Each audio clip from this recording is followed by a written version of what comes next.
things that you will learn in my new book, Inner Hacker, is that hackers are committed. Hackers are willing to invest the time, the effort, the money, the resources in order to pursue their targets. And that's something that you can do as well, that you can apply to any area of your life. And it's the area that is kind of overlooked. People don't actually realize this about hackers, how committed they are. And so as I've been thinking about how do I break that down and how do I teach tactics and techniques that you could use in your life in order to be a hacker in that way, Chapter 7 explores one of the really defining attributes of hackers within this context of commitment, which is persistence. Hackers persist.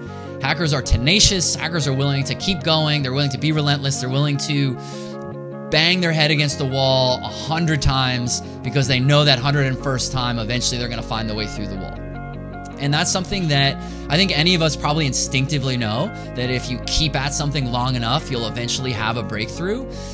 But we often give up before we get to the point of the breakthrough. And so what I'm exploring in this is exploring, like, how do hackers do it?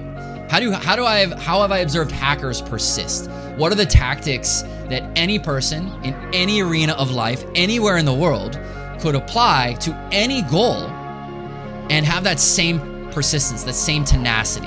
How could you have that hacker's tenacity? And that is what the chapter in this book teaches. And it's not, as the rest of this book is, it's not about computers. It's not about hacking software systems. This whole book is about a way of thinking. It's a new way of thinking. It's about how can you take that attitude that we learn from this particular subset of individuals and then apply it to something else. How can you take that persistence and apply it to maybe getting a new job, getting a raise, getting promoted, starting a company, whatever you're trying to do. Persistence will get you there, and this book hopefully will help teach you how to do it. So I hope that's helpful.